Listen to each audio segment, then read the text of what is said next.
the Alliance for Responsible Citizenship, do not believe that humanity is necessarily and inevitably teetering on the brink of apocalyptic disaster. We do not believe that we are beings primarily motivated by lust for power and the desire to dominate. We do not regard ourselves or our fellow citizens as destructive forces living in an alien relationship to the pristine and pure natural world.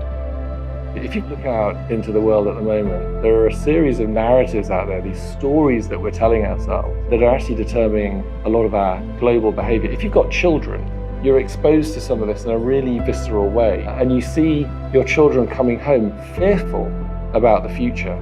There's this sort of cataclysmic belief that the future is dangerous, and somehow we are to blame.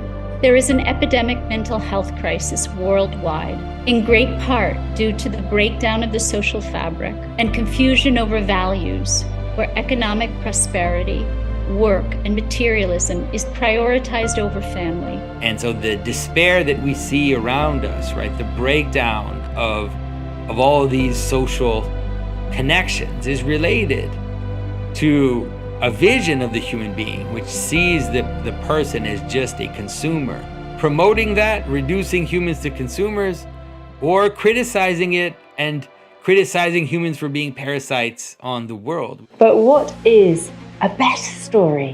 What is the better story that we can tell that will enable us to walk forward the way we need to walk forward as societies and nations? That is really going to be the big theme. And it's time to bring a more optimistic vision and to believe in ourselves, in our civilization, in the things that made it such an extraordinary civilization. We need to formulate a different vision. And I think that we have in our traditions, we have in our great theological movements of the West in the past few thousand years, we have the possibility of formulating a different vision of humans.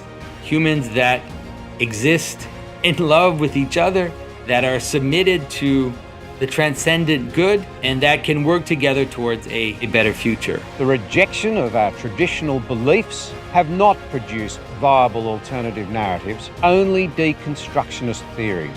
We must reinvigorate our sense of citizenship. We must encourage one another to serve, to step up, to lead with courage wherever leadership is needed. The ARC network that I am a part of will seek to address these goals and more.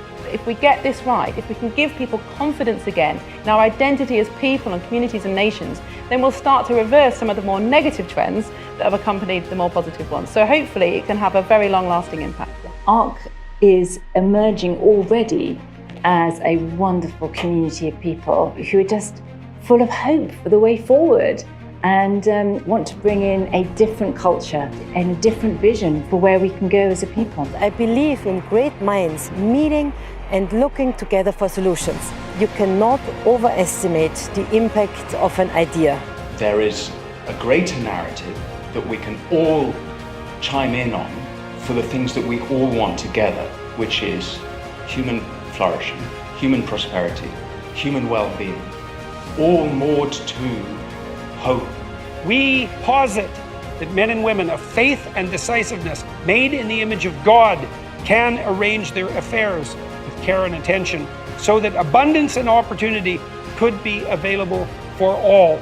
We hope to encourage the development of an alternative pathway uphill out of both tyranny and the desert, stabilizing, unifying, and compelling to men and women of sound judgment and free will.